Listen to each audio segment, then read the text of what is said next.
Hey everybody, this is GGB co-host Poppers, and I'd like to get in some college basketball upset of the day, Saturday edition, because I have to go to bed soon, so I'd like to get these videos done. If you did not know, Rutgers put up a valiant effort against Wisconsin last night, but ultimately fell to the really battered team. That was Rutgers' real shot to get back in the top 25. They're probably not going to be in the top 25 next week. With a 7-5 record, that's just unlikely.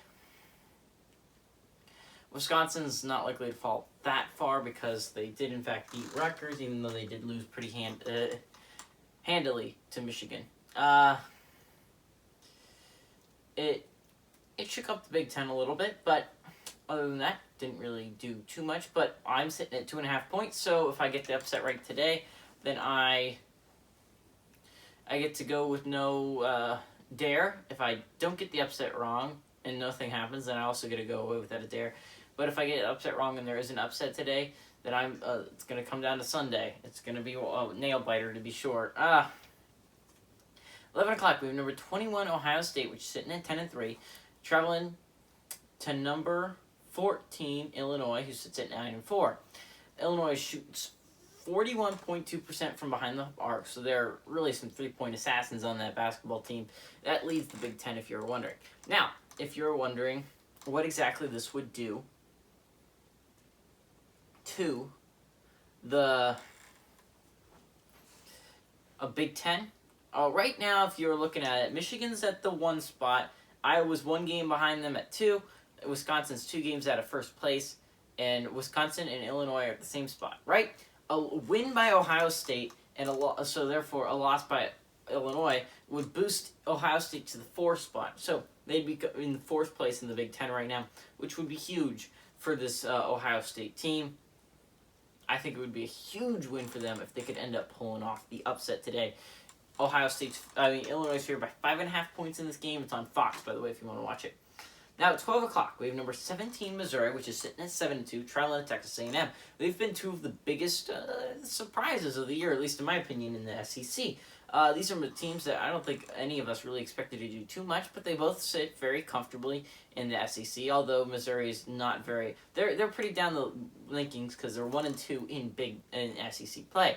Now, Texas A&M has scored under 60 points for 3 straight games, with the last game actually ending up in a win for them over a pretty good Mississippi State squad.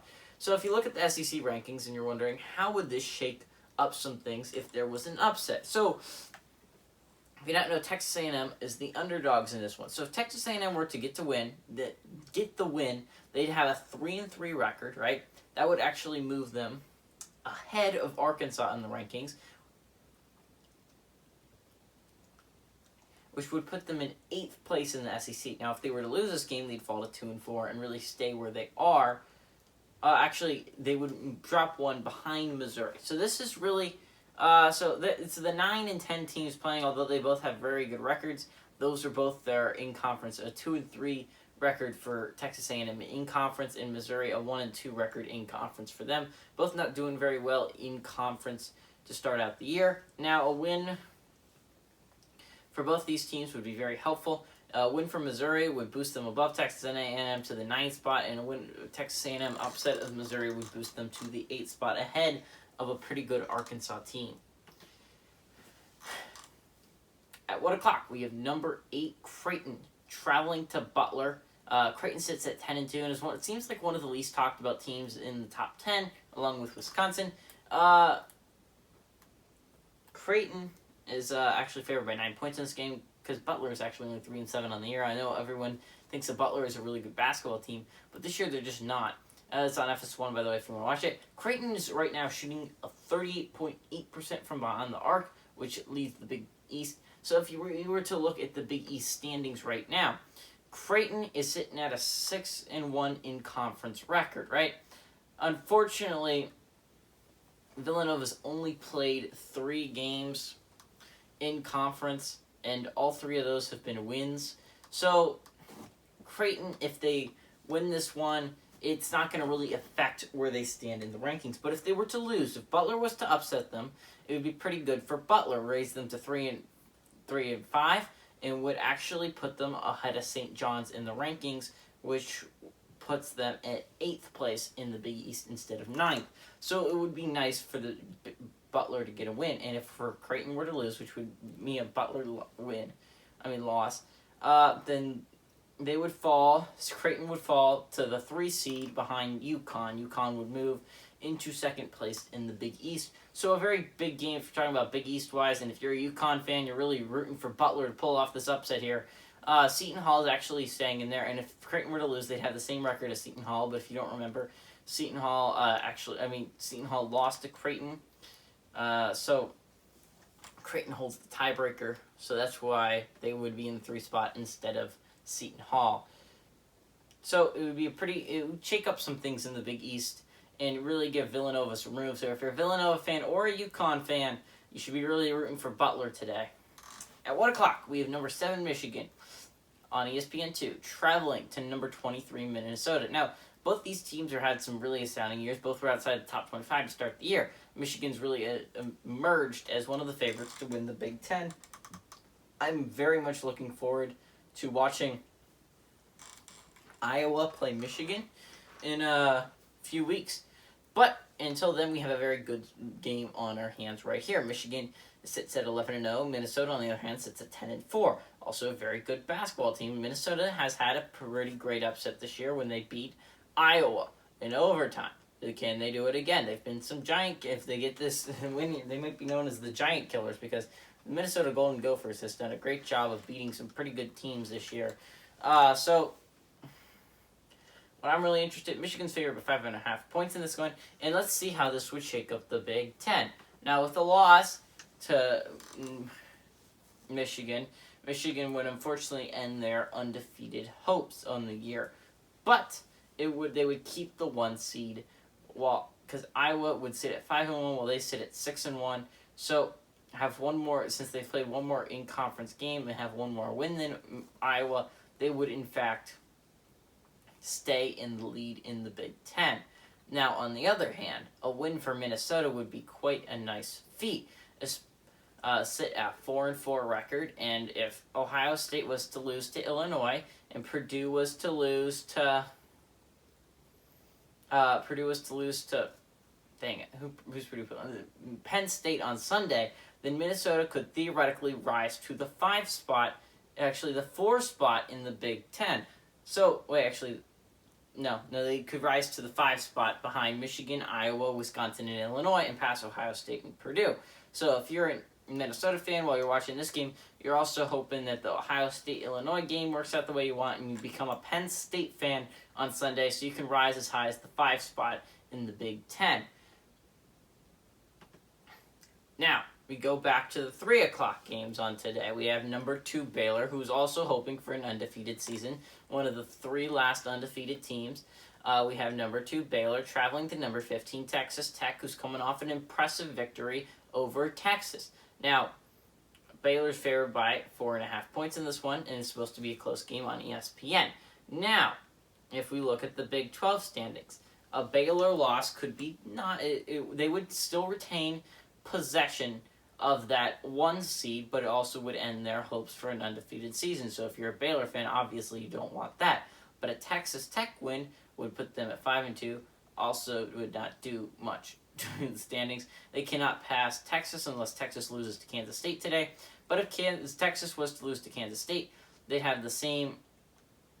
Texas Tech would have one more win, sitting at 5-2 in conference record, and Texas would have a 4-2 in conference record, and Texas Tech would take the 2 seed so far in the Big 12. Now, if Baylor was to win and knock off Texas Tech, that would have them fall to 4-3, and make them fall from the 3 spot to the 4 spot, and Kansas would take back the possession of the 3 seed in the Big 12.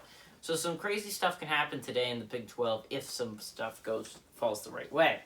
Now, at 5 o'clock, we have one of the most interesting conferences, in my opinion, the ACC. Now, the number 18 Virginia is traveling to number 12 Clemson. Now, Virginia has defeated Clemson 9 straight times, right? Well, it's definitely going to be interesting, because this time Virginia's favored, right? But it just seems like Clemson's having a very good year. 9-1 on the year, with their only one loss being a very close game against a pretty good Virginia Tech team, right? Now, Virginia, on the other hand, has no crucial wins. It's mostly like media bias expecting Virginia to be good. I don't know if that's going to happen, but let's see what would happen if Virginia technically upset Clemson. Now, if you did not know, Virginia and Louisville are right now tied for the top of the ACC with their in-conference record, with Louisville getting the nod right now thanks to their overall record with a 9-1 record instead of Virginia's 8-2 record. But Virginia has yet to play a quality team, which Clemson is. So let's say Virginia wins. If Virginia was to win, they would take the hold of the ACC for a short amount of time, depending on what would happen in that Louisville-Miami game, right? So they could take the 1 seed in the ACC, and depending on what happens in Louisville, Miami. On the other hand, if Clemson wins, right, they move to 4-1. Virginia falls to 4-1. So that would mean Virginia, Virginia Tech, and Clemson would both be 4-1. Then it wouldn't go to the tiebreaker, which Clemson would not want, because Virginia Tech holds the tiebreaker over Clemson. And since Virginia Tech has not yet played Virginia, they have not yet to have the sweep on both those teams. So if Virginia Tech did end up playing that game against Virginia and ended up beating them, then they would have the tiebreaker in this instance. But since they did not play that game and it was canceled, Virginia Tech sits at a 10-2 record. If Virginia was to lose, they'd sit at an 8-3 record, and Clemson would have a 10-1 record. So in that instance, Clemson would then hop from the 4 spot to the 2 spot, and Virginia would fall all the way down to the 4 seed. So pretty much shake up in the ACC. And why I say the ACC is the most interesting, in my opinion, in college basketball, because if you look at these teams, Louisville, Virginia, Virginia Tech, Clemson, Duke, Florida State, Pitt, Georgia Tech, UNC, NC State, Syracuse, I believe any of these teams are good enough to win the ACC. They're all very good from what I've seen. I'm a little bit low on what Virginia and Duke really bring to the table because I haven't seen as much out of them as I would like to. Same with UNC. Florida State put up some numbers against NC State the other day, an NC State team that I think is underrated. So it's going to be interesting. I think there's a lot of good teams in the ACC, on the exception of, it seems like definitely Miami, Boston College, Wake Forest, and Notre Dame are kind of out of this at ACC running, but still a very insane conference along with the Big Ten. Now at 7 o'clock, we have Kansas State, which is sitting at 5-8, traveling to number 4, Texas. Now, Texas leads the Big 12 with 39 rebounds per game. They're favored by 18.5 points in this game. So again, it's a pretty big favorite in this game. Now, obviously, if you're Texas, if you win this one, it would be nice. It would put you 5-1 in conference. And actually, Baylor, if they lost that game to Texas Tech, I forgot about this. If Texas wins and Baylor loses to Texas Tech, that would put Baylor at 4-1, but Texas at 5-1. With the extra win, Texas would take the lead in the Big 12. So a big game for Texas. Now, if Kansas State were to win this one, nothing much would change. They'd sit at a 2-4 record, which would be the same as TCU's, but TCU actually has a 9-5 record instead of Kansas State's 5-8, which means they would still hold the tiebreaker in that instance. So Wildcats don't have a whole lot to play for. Really, right now, what they need to focus on is getting better before the Big 12 conference game, and then hope to go on a run in there to get into the playoffs. Now, I forgot about these two. 5 o'clock, we have Vanderbilt, which is at 4-5, taking on number 10, Tennessee. Now, in the SEC, we have Tennessee rather high. Now, they're 4th in conference right now, but they are ranked 10th in the nation right now, 3-1 in conference, which Alabama, I've got to say, is one of the biggest surprises of the year, in my opinion, with 5-0 in conference record and a 10-3 overall record, and a win over Tennessee. Now, right now, Tennessee sits at a 3-1 record. Now, if Vanderbilt were to upset them, right, we'd have some craziness on his hand, right? If Vanderbilt were to upset Tennessee, they'd fall to 3-2. And it wouldn't be too crazy. Tennessee would actually only end up falling 1 spot. I was looking at it.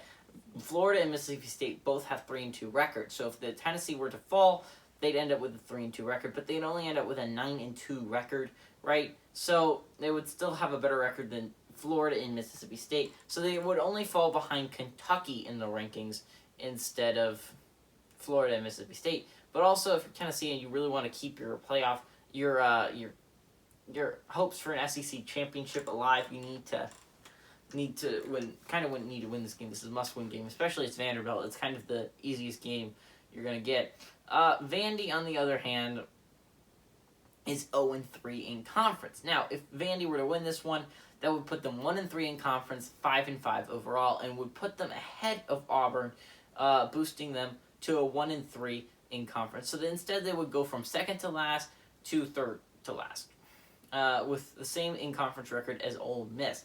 It's not that far away from Missouri, weirdly enough.